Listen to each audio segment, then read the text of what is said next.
సార్వత్రిక సంఘానికి, సార్వత్రిక సమాజానికి, ఆ సమూహానికి భక్తుడైనటువంటి యోహాను గారు ఈ మొదటి పత్రిక, మొదటి లేఖన భాగాన్ని సర్వమానవానికి రాస్తూ ఆయన అంటాడు, తండ్రి మనపై ఉన్న ప్రేమ ఎంతో గొప్పది, నీపై నాపై ఉన్న ప్రేమ ఎంతో గొప్పది. కాబట్టి మనము దేవుని పిల్లలమని పిలవబడి ఉన్నాము అని ఆయన మాట్లాడుతూ ఉన్నాడు. దేవుని యొక్క పిల్లలమై ఉన్నాము. సో అందుకే ఈ దినాన దేవుడు ఇచ్చినటువంటి ఆలోచన కొద్దీ, తలంపును కొద్దీ దైవ కుటుంబము 3వ భాగాన్ని మనం చూస్తూ ఉంటున్నాం. మనము ఒక విషయాన్ని, దేవుని కుటుంబంలో ఉండేటువంటి దేవుని యొక్క విచిత్రమైనటువంటి చిత్రాల వాడే మన యేసయ్య, చాలా విచిత్రాలు చేసేటువంటి వాడు, గొప్ప కార్యాలు చేసేటువంటి వాడు. అందుకే ఈ మాట మనకు మరియు మోషే దగ్గర, సమూయేలు దగ్గర మనము ప్రస్తావించుకుంటూ ఉంటాం. ఆయన ఒక ప్రోతో అని ఇబ్రూ పదాన్ని సంబోధిస్తూ ఉంటారు. అంటే ఏమిటి అంటే ఆ వ్యక్తి యొక్క, ఇదిగో ఆయన రాసినటువంటి ఆ రచన, లేకుంటే ఆయన గీసినటువంటి బొమ్మ, ఆయన నిర్మాణం చేసినటువంటి ప్రతి కార్యము, ఆయన ఏర్పాటు చేసినటువంటి ప్రతి ఒక్క అవయవము, ఆయన ఏర్పాటు చేసినటువంటి ప్రతి ఒక్క నరుడు, ప్రతి ఒక్క జీవి ఈ సృష్టిలో బహు గొప్పది, బహు గొప్పది. ఈ ప్రకృతిని చూచిన, మానవుని చూచిన, సకల జీవరాశులను మనము తర్కించిన అద్భుతమైనటువంటి కార్యమును దేవుడు నిర్మాణం చేశాడు. ఆ అద్భుతమైనటువంటి ప్రదేశాన్ని చూడడానికి అనేకులు ప్రయాణిస్తూ ఉంటారు. అదే సమయంలో దేవుని యొక్క బిడ్డలను కూడా ఒకరినొకరిని చూసుకొనడానికి, ప్రేమను వ్యక్తం చేసుకొనడానికి కూడా అనేకులు చూస్తున్నారు. క్రైస్తవ కుమారుడు అనగానే ఒక ప్రత్యేకమైనటువంటి దృష్టి నీపై ఉంటుంది సమాజానికి. క్రీస్తు దాసుడు అని పేరు వినగానే ప్రత్యేకమైనటువంటి దృష్టి నీపై ఉంటుంది. క్రైస్తవుని యొక్క పాఠశాల అనగానే ప్రత్యేకమైనటువంటి దృష్టి ఉంటుంది. క్రైస్తవుని యొక్క వైద్యశాల అనగానే ప్రత్యేకమైనటువంటి దృష్టి ఉంటుంది. అక్కడ ప్రేమ దొరుకుతుంది, అక్కడ సమాధానము దొరుకుతుంది, అక్కడ శాంతి దొరుకుతుంది అని అనేక మంది అక్కడికి వస్తూ ఉంటారు. అటువంటి విశ్వాసాన్ని, అటువంటి నమ్మకాన్ని, అటువంటి ఆలోచనను వారు కలిగి ఉంటారు. నా ప్రియమైనటువంటి జనాంగమా, దేవుడు మనల్ని నడిపించేటువంటి వాడు, దేవుడు మనతో మాట్లాడుతున్నటువంటి వాడు. కాబట్టి ప్రతి అవసరాన్ని ఆయన వద్ద నువ్వు చర్చిస్తే, ప్రతి విషయాన్ని ఆయన వద్ద వేడుకుంటే ఆయన గొప్ప కార్యాన్ని చేస్తాడు. నిన్ను ఏర్పాటు చేసినటువంటి దేవుడు నిన్ను నడిపిస్తాడు. ఆయన నీ యొక్క శైలిని, నీ యొక్క చర్యలను ఆయన చూస్తూ ఉంటాడు. కుటుంబంలో యజమానుడు కూడా మన ప్రవర్తనను చూస్తాడు. కుటుంబంలో మన తండ్రి మనల్ని గమనిస్తాడు. మన తల్లి మనలను, మన బిడ్డలను గమనిస్తూ ఉంటుంది తల్లి. సో కుటుంబ వ్యవస్థలో కుటుంబ అధికారి మనలను పరీక్షిస్తూ ఉంటాడు, మనల్ని నడిపిస్తూ ఉంటాడు. అందుకే ఈ కుటుంబంలో ఎవరు అంటే దేవుడే నీ తండ్రి. ఈ కుటుంబ వ్యవస్థలో చేర్చబడినటువంటి సభ్యులైనటువంటి మన అందరి జీవితాలు, ఒక్కొక్కరి జీవితాలు ఒక ప్రత్యేకమైనటువంటి, నిగూఢమైనటువంటి, చెప్పలేనటువంటి గాథలు ఉన్నాయి, సమస్యలు ఉన్నాయి. ప్రతి కుటుంబానికి ఆయన మాత్రము తండ్రిగా ఉన్న దేవుడు, నిన్ను పుట్టించిన దేవుడు, నిన్ను నడిపిస్తున్న దేవుడు, నీకు ఆయన నీ జీవితాన్ని కట్టగలిగినటువంటి గొప్ప తండ్రి. ఈ సృష్టిలో ఆయన కనులు, ఇదిగో ఆయన కనులు మన అందరిపై, ఆ వాక్యం ఉంది కదా అక్కడ, ఏమైంది? మంచివారికి చెడ్డవారిని ఆయన చూస్తున్నాడు. ఆయన కనుదృష్టిలో ఈ లోకములో జీవిస్తున్న ప్రతి ఒక్క వ్యక్తిని ఆయన చూస్తున్నటువంటి వాడు. నా ప్రియమైనటువంటి బిడ్డలారా, ఈ మధ్య కాలంలో జరిగినటువంటి ఒక సంఘటన జ్ఞాపకం చేస్తాను. కెమెరా దృశ్యాన్ని, ఒక వ్యక్తి చనిపోయాడు, ఒక భక్తుడు చనిపోయాడు. ఎవరు చంపారు అంటే కెమెరాలో కనిపించాయి, ఇదిగో ఈయన తాగి చనిపోయాడు అని. ఇదిగో ఇది అందరికీ, లోకమంతటికి కనిపించింది. కనిపించని, భౌతికంగా కనిపించింది దృశ్యము, కానీ నిగూఢమైన సత్యము కనిపించని యొక్క కెమెరా ఉన్నది. కనిపించని ఒరిజినల్ ఇదిగో ఆయన వద్ద దాచి ఉంటుంది. నీ జీవితము కూడా కనిపించేది ఒకటై ఉండవచ్చు, రహస్యమైనటువంటిది ఎవరికి కనిపించకపోవచ్చు, కానీ దేవునికి అవన్నీ కనిపిస్తాయి, దేవునికి కనిపిస్తాయి. అది తెలిసిన తర్వాత అందరూ విభ్రాంతి చెందుతారు. ప్రవీణ్ విషయంలో, దైవజనులు ప్రవీణ్ గారి విషయంలో అలానే జరిగింది. హంతకులను పట్టుకునే స్థితికి ఇప్పుడు వచ్చింది. అలానే క్రీస్తునందు ప్రియమైనటువంటి బిడ్డలారా, పాపము అది వదిలిపెట్టదు. నీ త్యాగము అది ఎప్పటికీ నిలిచి ఉంటుంది. నీ యొక్క భక్తి జీవితము, నీ సమర్పణ జీవితము అది నీకు మేలును కలిగిస్తుంది. అది మేలును కలిగిస్తుంది. నీ జీవితము, నీ భక్తి జీవితము, నీ విశ్వాస జీవితము ఒక నిరీక్షణ వైపుకు నడిపిస్తుంది, ఒక పాపము, ఒక చీకటి వైపుకు నడిపిస్తుంది. నీ త్యాగము అనేకులకు మేలును చేకూరుస్తుంది, అనేకులకు మేలును చేకూరుస్తుంది. నా ప్రియమైనటువంటి బిడ్డలారా, యోహాను భక్తుడు అదే జ్ఞాపకం చేస్తాడు. మన కుటుంబాలలో సార్వత్రిక సంఘానికి, సమూహానికి ఆయన వారసత్వాన్ని, క్రీస్తు యొక్క దాసుని యొక్క వారసత్వాన్ని, క్రీస్తు యొక్క జీవితాన్ని మన అందరికీ చూపించాడు. అర్థము చూపించినట్లుగా ఈ సువార్తల ద్వారా, దైవ గ్రంథము ద్వారా, చరిత్ర ద్వారా మనకు వెల్లడి చేయబడుతూ ఉంటున్నాయి. కాబట్టి నా ప్రియమైనటువంటి బిడ్డలారా, దేవుని యొక్క సన్నిధిలో ఉన్నటువంటి మనం అందరము కూడా 3 విషయాలను ఆయన వెల్లడి చేయడానికి ఇష్టపడుతున్నాడు. 3 విషయాలు. ఒకటి ఏమిటి అంటే పాపముతో నీకున్న సంబంధం, పాపముతో నీకున్నటువంటి సంబంధం. రెండవది పరిశుద్ధుల పట్ల మన యొక్క శైలి, మన విధానము, పరిశుద్ధుల పట్ల మన విధానము. 3 త్యాగము యొక్క విధానము, త్యాగము యొక్క విధానము. త్యాగము వైపు నీ మనస్సు, నీ యొక్క లక్ష్యం ఎలా ఉంటుంది? మొట్టమొదటిగా మనం చూస్తే పాపముతో అనుబంధం.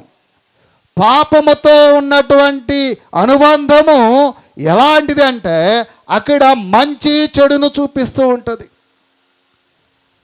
మంచి చెడును మన మధ్య మానవ బిడ్డవుగా, మానవ దాసుడు, మానవుడిగా, మానవత్వం కలిగినటువంటి వాడివిగా ఈ యుద్ధ పోరాటంలో నీ ప్రయాణం కొనసాగిస్తూ ఉంటుంది. మంచి చెడు నీ ప్రయాణంలో నీకు ఎదుటి పడుతుండగా, నువ్వు ప్రయాణిస్తుండగా నీ హృదయము సంఘర్షణ చేస్తూ ఉంది. నీ మనసు, నీ హృదయము, నీ శరీరము యుద్ధ పోరాటము చేస్తూ ఉంటుంది. ఈ యుద్ధ పోరాటంలో దేవుని బిడ్డలు, దేవుని బిడ్డలుగా పిలువబడినటువంటి వారు మనకెట్టి ప్రేమ అనుగ్రహించును. అదే కదా రాశాడు మొదటి వచనంలో, దేవుడు నీకెట్టి ప్రేమ అనుగ్రహించును. చూడు, నువ్వు దేవుని పిల్లలవే, దేవుని పిల్లవాడివే. కాబట్టి ప్రియమైనటువంటి బిడ్డలారా, లోకము నిన్ను ఎరగదు, సమాజము నిన్ను గుర్తించదు. కానీ దేవుడు ఆకాశము నుండి, ఆయన సింహాసనం వద్ద నుండి ఈ భూభాగంపై జీవిస్తున్నటువంటి ప్రతి మానవానిని ఆయన చూస్తూ ఉన్నాడు. ఎందుకనగా నీవు ఆయన పిల్లవాడివై ఉన్నావు. ఆయన పిల్లవాడుగా నీవు జీవిస్తున్నావు కనుక ఆయన నీకు ప్రత్యక్షం అవడానికి, నీ యందు ప్రత్యక్షమైనటువంటి ఇదిగో ఆయన స్వరూపమును నీకు అందిస్తూ నిన్ను బలపరచడానికి ఆయన ముందుకు వెళుతూ ఉంటున్నాడు. పాపముతో ఉన్నటువంటి మన సంబంధాలను, వాటిని గురించి మనం మాట్లాడుతున్నటువంటి ప్రతిసారి దేవుడు దానిని మరుగు చేసి మేలైనటువంటి విషయాల వైపు మళ్లించడానికి ఇష్టపడుతూ ఉంటున్నాడు. మంచి జీవితము వైపుకు నిన్ను నడిపించడానికి ఆయన ఇష్టపడుతూ ఉన్నాడు. మంచి ఆలోచన ఇవ్వడానికి ఆయన ఇష్టపడుతూ ఉన్నాడు. నీ అభివృద్ధిలో వస్తున్నటువంటి పాపాన్ని తొలగించి నీవు ఉన్నతమైనటువంటి స్థితికి నడిపించడానికి ఆయన మార్గాలను వేస్తూ ఉన్నాడు. అటువంటి దేవుడు ఇదిగో పాపముతో నువ్వు కనెక్ట్ అయి ఉంటే, అంధకారముతో నువ్వు కనెక్ట్ అయి ఉంటే, అంధకారమైనటువంటి చీకటి సంబంధమైనటువంటి క్రియలు నీలో ఉంటే, నీవు అభివృద్ధిలో పాపము నీకు అడ్డంకుగా మారుతూ ఉంటుంది. పాపము నీకు అంధకారముగా నీ ప్రయాణానికి అడ్డుకట్టగా నిలిచి ఉంటుంది. అది నిన్ను ముందుకు నడిపించలేదు. అందుకే సార్వత్రిక సంఘానికి, సమూహానికి యోహాను భక్తుడు అంటాడు, అది నీ ప్రయాణికి అడ్డుకట్టగా ఉంటుంది, నీ అభివృద్ధికి అది నిన్ను ఇబ్బంది పెడుతూ ఉంటుంది, ఆటంకపరుస్తూ ఉంటుంది. దాని నుండి తొలగి రమ్ము అని అంటాడు. కాబట్టి మన అతిక్రమములు, వాటి యొక్క పనితీరు ఇదిగో దాని వలన మనకు సమస్యలు వచ్చి పడతాయి. మన అతిక్రమముల వలనే సమస్యలు వస్తాయి. అందుకంటాడు, పాపము తీసివేయటకే ఆయన ప్రత్యక్షమాయను. ఎందుకు నీ ఎదుట ప్రత్యక్షం అవుతున్నాడంటే పాపమును తీసివేయడానికే. ఆయన యందు ఏ పాపము లేదు కనుక, అక్షయ బీజము నుండి నువ్వు పుట్టుక నుండి పాపముతో ఉన్నావు కనుక పాపము లేనటువంటి వాడు నీ యందు ప్రత్యక్షం అవుతున్నాడు. నిన్ను పరిశుద్ధుడిగా చేసి మరొకరిని పరిశుద్ధులుగా చేయడానికి నిన్ను నిలబెడుతూ ఉన్నాడు. కాబట్టి నా బిడ్డలారా, నా సంఘమా, నా సమాజమా, మీరు మోసపోకుడి, మీరు మోసపోకుడి. ఇదిగో అంధకారములో జీవించకుడి. నీతి కార్యములు, పరిశుద్ధ కార్యాలు జరిగించడానికి నీతిమంతుడిగా ప్రభువైన యేసుక్రీస్తు మన మధ్యకు వచ్చి ఉన్నాడు. ఒకవేళ నీవు అటువంటి తప్పిదము వైపుకు వెళితే నీవు అపవాది సంబంధిగా ఉంటావు. నీ క్రియలు జ్ఞాపకము చేయబడతాయి. కనుక దేవుని మూలముగా పుట్టినటువంటి వాడు పాపము చేయడు. ఆత్మ సంబంధమైనటువంటి కార్యాలు తలపెట్టేటువంటి వాడు దేవుని కుమారుడిగా కొనసాగించబడతాడు. ఇదిగో సాతాను సంబంధమైనటువంటి సాతాను యొక్క పనులు, అపవాది క్రియలను జరిగిస్తూ ముందుకు వెళతారు. కాబట్టి దేవుని బిడవగా ఇదిగో ఆయన ప్రేమకు పాత్రుడిగా, ఆయన సంబంధిగా నీవు ఉండాలని యేసు జ్ఞాపకం చేస్తున్నాడు. యేసు ప్రభులు వారు అంటున్నాడు, ఆయన అంటున్నాడు 29వ వచనంలో ఆయన అంటున్నాడు, యోహాను భక్తుడు, యోహాను సువార్త మనం చూసినట్లయితే ఆయన జ్ఞాపకం చేస్తాడు. 29వ వచనంలో అంటాడు, తన ఎదుగు రాగా చూచి, ఇదిగో లోక పాపమును మోసుకొని పోవు దేవుని గొర్రె పిల్ల, నా వెనక ఒక మనుషుడు వచ్చుచున్నాడు, ఆయన నాకంటే ప్రముఖుడు గనుక నాకంటే ముందుటి వాడైనను నేను ఎరగను. నేను ఎవరిని గూర్చి చెప్పుతునో ఆయనే ఈయన ప్రభు అయిన యేసు క్రీస్తు. ఆయన గొప్పవాడు. ఆయన ఇదిగో ఈ సమాజాన్ని బాగు చేయగలిగినటువంటి వాడు.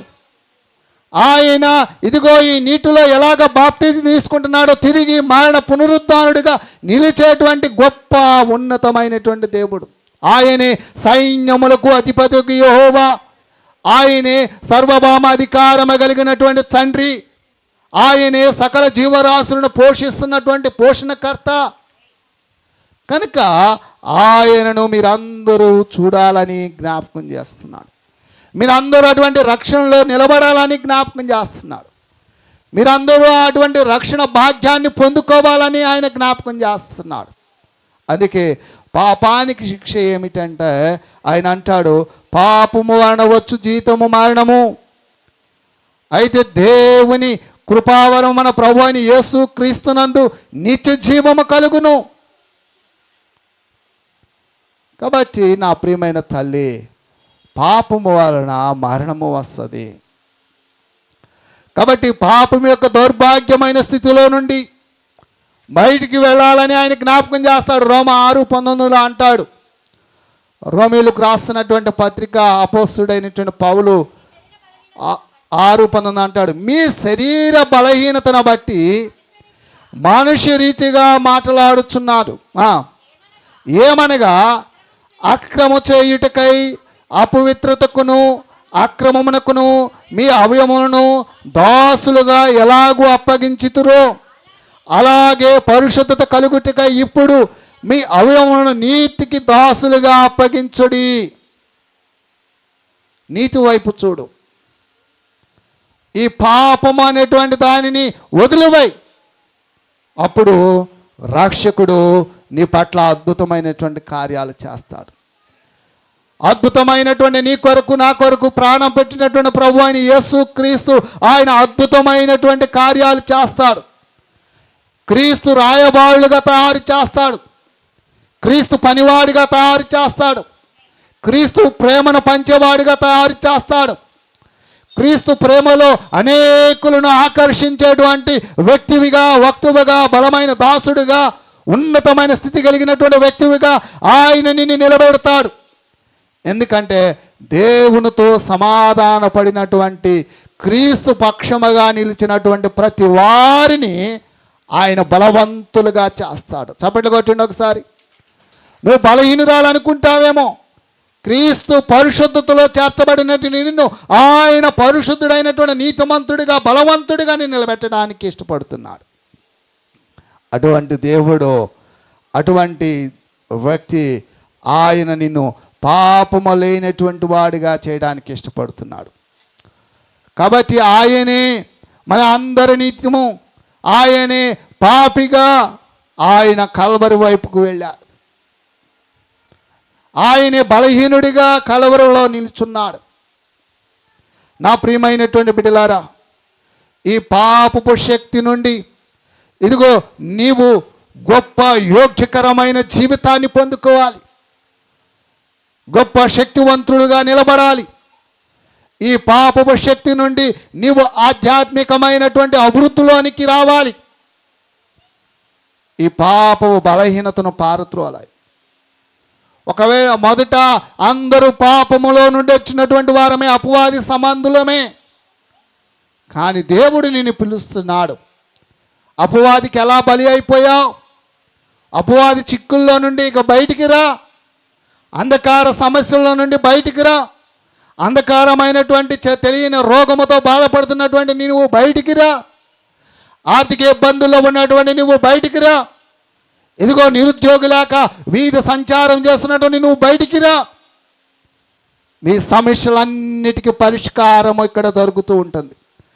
మీ అపవాది క్రియలన్నీ లయపరచడానికి నేను ఇష్టపడుతున్నాను. నా కుమారుడా, నా కుమార్తె, అంధకార సంబంధమైనటువంటి ఆలోచనలతో కొట్టిమిట్టాడుతూ సమాజంలో అవహేళన చెందుతున్నావేమో, అక్కడ నుండి బయటకు రా. దేవుని వైపు చూడు.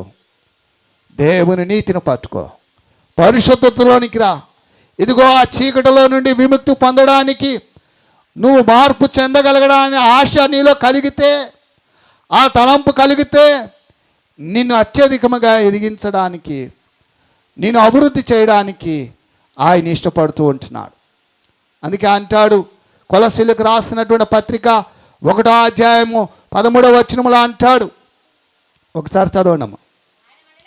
ఆయన మనలను అంధకార సంబంధమైన అధికారము నుండి విడుదల చేసి తాను ప్రేమించిన తన కుమారుని యొక్క రాజ్య నివాసునిగా చేసెను. ఆయన ప్రేమించాడు తల్లి.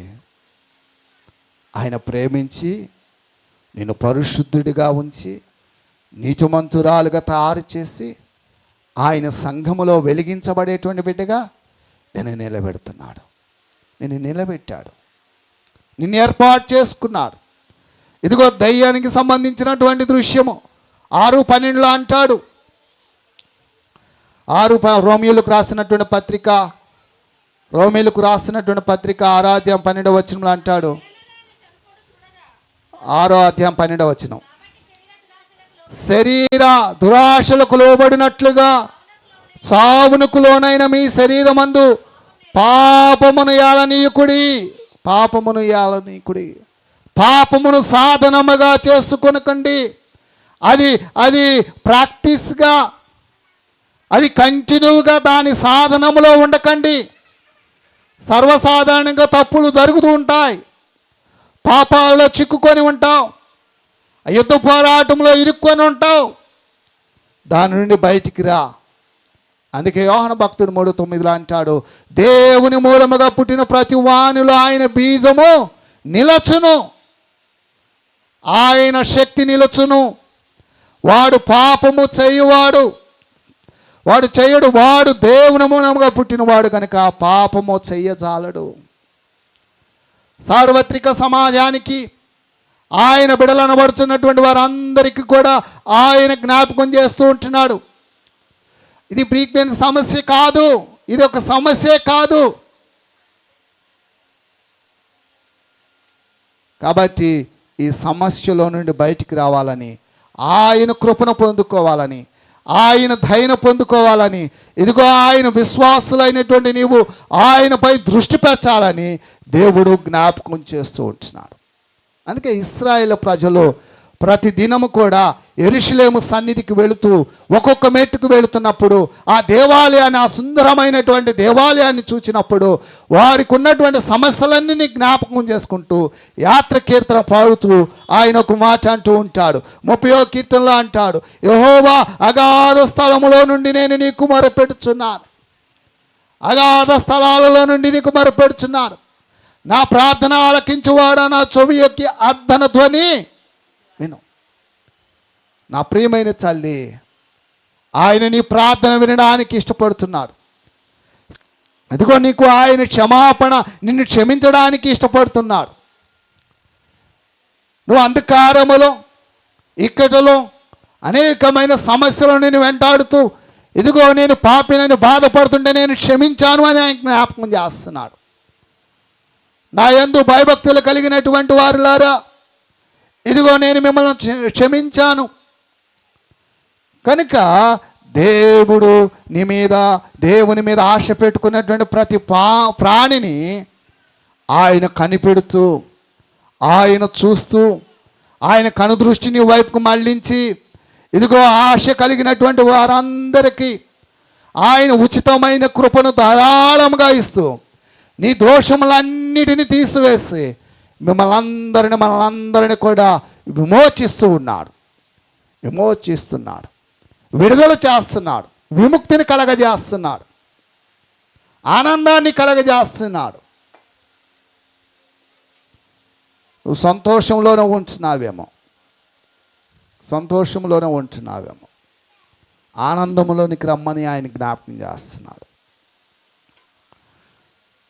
ఆనందంలోనికి వస్తే ఆయన వాక్యము, ఆత్మశక్తి, ఇదిగో నీ జీవితంలో ఆయన కృప ద్వారా ఉన్నతంగా ఎదుగుతా.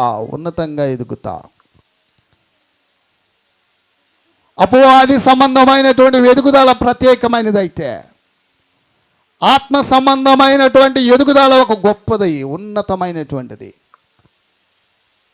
దేవుడు అదే జ్ఞాపకం చేస్తున్నాడు. నీవు విమోచించబడాలి. పాపము ఒక సమస్య కాదు, అది నీ నుండి దూరము కాలేనిది కాదు అది. కాబట్టి దానిని నైతికంగా, ఆధ్యాత్మికంగా, ఆత్మీయంగా ఆ బలహీనతలను యేసు నామములో వాటన్నిటిని నువ్వు పారద్రోలగలవు.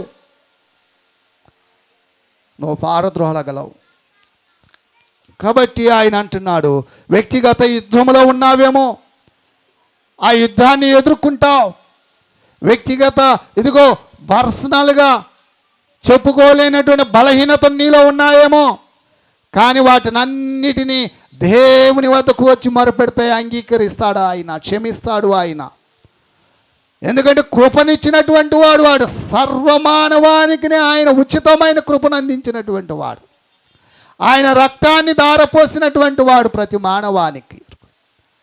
కాబట్టి నా ప్రియమైనటువంటి బిడ్డలారా, నీవు ఆ దుఃఖకరమైనటువంటి సమస్య నుండి, బాధల నుండి, పాపములో నుండి బయటికి రావాలి.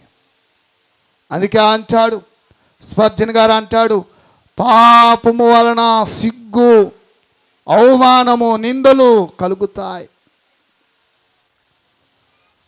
స్పర్జన్ అనే భక్తుడు అంటాడు, ఆ పాపం వలన నీకు నిందలు, అవమానాలు, సిగ్గును, చేటును తెచ్చిపెడతాయి. వాటన్నిటి నుండి బయటికి రావడానికి నీవు పరిశుద్ధుడిగా మలచబడు. పరిశుద్ధుడి పట్ల నీ యొక్క ఆలోచన ఏమిటి? పరిశుద్ధుని పట్ల నీ తలంపు ఏమిటి? పరిశుద్ధుని పట్ల నీ యొక్క దృష్టి ఏమిటి? కాబట్టి పరిశుద్ధుని ఆయన జ్ఞాపకం చేస్తూ ఉంటున్నాడు. ఆయన అంటున్నాడు, దేవుని పిల్లలెవరు, అపవాది పిల్లలెవరు తేటపడును 3:10 అంటాడు. కాబట్టి ప్రియమైనటువంటి బిడ్డలారా, మనం ఒకరినొకడు ప్రేమించుకునే ఎడల ఆయన మాటలు వినగలుగుతాం, ఆయన చిత్తాన్ని జరిగిస్తాం. ఆయన మాట వినలేకపోతే నీకు కోపము, క్రోధము, అసూయ, ఈర్ష్య, ఒక కయోను లాంటి అంధకారమైనటువంటి సమస్య నిన్ను వెంటాడుతూ ఉంటుంది. ఏంటి ఆ సమస్యలు అంటే, చిక్కుల్లో నుండి బయటికి రాలేవు. ఆలోచనలు మార్చుకోలేవు, తలంపులు మార్చుకోలేవు, ఇక్కటిలోనే ఉండిపోవడానికి ఇష్టపడతావు. కోపము నుండి బయటికి రాలేవు. ప్రేమకు దూరంగా ఉంటావు, మానసికంగా కృంగిపోతాం. ఆయన అంటున్నాడు, వాటన్నిటి నుండి బయటికి రండి. వాటన్నిటి నుండి మనం అందరము కూడా దేవుని సంబంధమైనటువంటి ఆయన స్వరూపములో సృష్టించబడినటువంటి వారము కనుక ముందుగానే ఆయన సమస్తమును, ఆయన నీకు రావాల్సినటువంటి ఈవులను ఆయన జీవ గ్రంథములో వ్రాశాడు. నీ జీవిత చర్యలు ఆయన పుస్తకములో రాశాడు. ఆయన జీవ గ్రంథములో నీ యొక్క లిఖితపూర్వకంగా ఆయన నీకు ఒక చిట్టా ఇచ్చాడు. ప్రార్థనాపూర్వకంగా, పరిశుద్ధంగా దేవుని ఆశీర్వాదాలు నువ్వు స్వీకరించు, నువ్వు పొందుకోయ్యా. దేవుని ఆశీర్వాదాలు పొందుకో. ఎందుకు పొందుకోలేక దూరం అయిపోతున్నావు? నీ కుటుంబాన్ని ఆయన అర్థం చేసుకుంటున్నాడు. అమ్మా, నీ సమస్యను ఆయన అర్థం చేసుకుంటున్నాడు. ఆయన ప్రేమ కలిగినటువంటి వాడు కనుక ఒకరినొకరును ప్రేమించుకోండి అని జ్ఞాపకం చేస్తున్నాడు.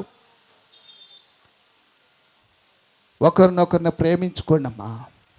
దేవుని బిడలగా ఒకరినొకరిని ప్రేమించుకొని ప్రేమాప్యాయతతో మీరు వేయబడుతున్నటువంటి అడుగులు, మీరు వేస్తున్నటువంటి అడుగులు అవి గొప్పవిగా ఉండడానికి ఆయన జ్ఞాపకం చేస్తున్నాడు. కాబట్టి నీ కుటుంబంలో మీ సంబంధ బాంధవ్యాలు, తల్లికి బిడ్డకు, భర్తకు భార్యకు, తల్లిదండ్రులకు పిల్లలకు ఉన్నటువంటి సంబంధ బాంధవ్యాలు ఎలాగున్నాయి? ఎదుగో ఆయన జ్ఞాపకం చేస్తూ ఉన్నాడు. ఆయన సృష్టించినటువంటి ప్రతి జీవికి కుటుంబ సంబంధాలు, బాంధవ్యాలు బహు గొప్పగా ఉంటాయి. ఒక జంతువును చూసుకోండి, కుందేలను చూసుకోండి, తన పిల్లలను తను చక్కగా నడిపించుకుంటుంది. పక్షిని చూడండి, పక్షి తన పిల్లలకు ఆహారం తీసుకువచ్చి తన నోట్లో వేస్తుంది కదా. కాబట్టి ప్రతి జీవి, పిల్లిని చూడండి, పిల్లిని తన పిల్లలను చక్కగా నడిపించుకుంటుంది. వాటికి అవగాహన వచ్చేంతవరకు, పోషణ బలము వచ్చే వరకు పిల్లి వాటిని సంరక్షిస్తూ ఉంటుంది. కోడి చూడండి, కోడి తన పిల్లలను చక్కగా తన రెక్కల చాటును భద్రపరుస్తూ ఉంటుంది. తండ్రివిగా తల్లివిగా నీవు ఎలాగా నీ సంబంధాన్ని కలిగి ఉంటున్నాయి? నీ కన్నీళ్ళు ఆయన చూస్తున్నాడు, నీ సమస్య బాధలు ఆయన చూస్తున్నాడు. కాబట్టి మీ కోపాలు ఆయన చూస్తున్నాడు, మీ అసూయలు ఆయన చూస్తున్నాడు, మీ అంధకార సమస్యలు ఆయన చూస్తున్నాడు. వాటన్నిటి నుండి బయటికి రావడానికి ప్రతి కుటుంబాన్ని ఆయన అంటున్నాడు, సంతోషం కాడ ఆగిపోవద్దు, ఆనందము వద్దకు రా, ఆనందముతో గంతులు వేయిచు ఉండెను. అటువంటి ఆనందము దేవుని సన్నిధిలోనూ కలిగి ఆయన బిడ్డలుగా గంతులు వేయాలని ఆయన జ్ఞాపకం చేస్తున్నాడు. మన ప్రవర్తన, ఒకరి పట్ల ఒకరును ఎలాగా మన ప్రేమను కనపరుచుకుంటున్నాం, మన ప్రవర్తనతో ఎలాగా జీవిస్తూ ఉంటున్నాం, ఎలాగ చూపించగలుగుతూ ఉంటున్నాం పరిశుద్ధులముగా. సంఘములో మన ప్రయారిటీ ఎలాగుంటుంది? ఆది అపోస్తులలో ఆయన జ్ఞాపకం చేస్తాడు. ఒకసారి అపోస్తుల కార్యము 4వ అధ్యాయము 32వ వచనం చదవండి అమ్మా. విశ్వసించిన వారందరూ ఏక హృదయమును ఏకాత్మీయు గలవారయుండిరి, ఎవ్వడును తనకు కలిగిన వాటిలో ఏది తనదని అనుకొనలేదు, వారికి కలిగినదంతయు వారికి సమిష్టిగా ఉండెను. క్రీస్తునందు ప్రియమైనటువంటి బిడ్డలారా, వారికి కలిగినదంతయు కూడా ఇదిగో బహుబాటముగా యథార్థముగా దేవుని సంఘములో ఎలాగా నా కుటుంబం ఉంటుందో అలాగా సంఘము కూడా ఉండాలని ఆది యొక్క పరిశుద్ధులు వారు చేసినటువంటి ప్రయాస బహు గొప్పదిగా కనిపిస్తుంది. సమస్తమును దేవునికి అందించారు. అవి భూములైనను ఇండ్లనైనను ఏమున్నను దేవునికి అందించినట్లుగా జ్ఞాపకం చేయబడుతూ ఉంటున్నాయి. వెల తెచ్చి దేవుని సన్నిధిలో అపోస్తుల యొక్క పాదాల యొద్ద పెట్టినట్లుగా దేవుని యొక్క గ్రంథంలో తెలియచేయబడుతుంది. అపోస్తుల కార్యం 4వ అధ్యాయంలో తెలియచేస్తుంది. నీ కుటుంబము ఎంత గొప్పగా ఉంటుందో సంఘము అంత గొప్పగా ఉండాలి ఆయన తెలియచేస్తున్నాడు. నువ్వు ఎంత గొప్పగా ఉంటావో నీ సంఘము అంత గొప్పగా నిలబడాలి. నా ప్రియమైనటువంటి బిడ్డలారా, నీ విశ్వాసివిగా నీ దైవ గ్రంథాన్ని నీవు విశ్వసించినట్లయితే, ఆశ కలిగినటువంటి బిడ్డవుగా రక్షకుడు యొద్ద నీవు ఆ మేలులు పొందుకునేటువంటి బిడ్డవైతే, ఇదిగో పాపాంధకారములో నుండి, ఇదిగో యుద్ధ పోరాటములో కొనసాగించబడినటువంటి నిన్ను, ఇదిగో భయాందోళనలో నుండి, దుఃఖములో నుండి, ఆర్థిక పరిస్థితుల నుండి విడిపించినటువంటి దేవాతి దేవుడు ఆ రక్షకుడును నువ్వు విశ్వసించినట్లయితే, నన్ను నడిపిస్తున్నటువంటి సర్వశక్తిమంతుడు ఆయన ఒంటరి సమయంలో ఆయన నాకు తోడుగా ఉండి ఆయన నన్ను కాపాడినటువంటి వాడు అని నీవు జ్ఞాపకము చేసుకున్నట్లయితే, ఇదిగో నేను మొరపెట్టగా నా మొర ఆలకించినటువంటి ఆయన నా సర్వశక్తిమంతుడు అని ఆలోచించినట్లయితే, ఈ సహవాసంలో నిరాశ కలిగి ఉండవు. ఈ సహవాసములో నీవు బలహీనత చెంది ఉండవు. ఈ సహవాసములో దేవుని యందు నీవు ఆశ కలిగి, ఇదిగో కలిగినటువంటి అనేక ఎదురు దెబ్బలు, అనేకమైనటువంటి సమస్యలను ఎలాగ విజయమును పొందుకున్నావో, అంతరంగికంగా ఎలాగ స్థిరపడ్డావో, ఎలాగా దేవుని యొక్క సహాయాన్ని పొందుకొని ఈయన నా ప్రియమైనటువంటి స్నేహితుడు అనిపించుకున్నావో, ఎలాగా పరిశుద్ధుడని ఆ బలాన్ని పొందుకున్నావో, ఎలాగా నీతిమంతురాలుగా తీర్చబడ్డావో, అబ్రాహాము నా ప్రియమైన స్నేహితుడని ఎంచబడగా ఆయన విశ్వాసులకు తండ్రిగా ఎలాగ నిలబడి ఉన్నాడో, అటువంటి శక్తి సామర్థ్యాన్ని నీలో నింపడానికి నీ ప్రవర్తన శైలిని మార్చి, నీ వ్యక్తిత్వాన్ని మార్చి, నిన్ను మార్చి ఆయన పరిశుద్ధుడిగా నిన్ను చేస్తాడు. అప్పుడే నీవు త్యాగపూరితమైనటువంటి బిడ్డగా నిలబడతావు. సాక్రిఫైస్ చేయాలనేటువంటి ఆలోచన ఉంటుంది. పని చేయాలన్నా, దేవుని పనిలో ముందుండాలన్నా, దేవునికి ఇదిగో నా వంతుగా నేను ఏమి చేయగలననేటువంటి ఆలోచన తలంపులు ఉంటాయి.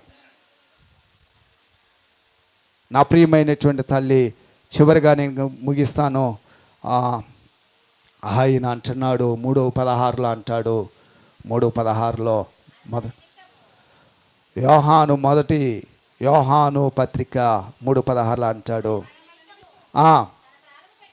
తన ప్రాణము పెట్టిన కనుక దీని వలన ప్రేమ ఎట్టిదని తెలుసుకొనుచున్నావు. ఇదిగో ఆయన ప్రేమ ఎట్టిదని నువ్వు తెలుసుకొనగలుగుతున్నావు. మన నిమిత్తమే ఆయన ప్రాణం పెట్టింది కదా, సంఘము కొరకే ఆయన త్యాగం చేశాడు కదా, నిన్ను విముక్తిని చేయడానికే కదా ఆయన త్యాగం చేస్తుంది, నిన్ను రక్షించడానికే కదా ఆయన కాపాడింది, ఆయన మరణం చెందింది. కనుక నీ సమయాన్ని ఎవరికి ఇస్తున్నావు? నీ సమయాన్ని ఎవరికి అందిస్తున్నావు? నీ సమయాన్ని, నీ జీవితాన్ని ఎలాగా సంతోషంగా మలచగలుగుతున్నావు? నీ సమయాన్ని నిరాశ నుండి ఎలాగ ఉన్నతంగా నడిపించగలుగుతూ ఉంటున్నావు? నీ సమయాన్ని మధురమైనటువంటి ఆనందదాయకమైనటువంటి ప్రశంసలతో ఆయన నీ హృదయాన్ని ఉత్సాహపరుస్తున్నటువంటి దేవుడును నీ సమయము ఎలాగా ఇస్తూ ఉంటున్నావు? ఇదిగో నీ సమయము ఆయన జ్ఞాపకం చేస్తున్నాడు.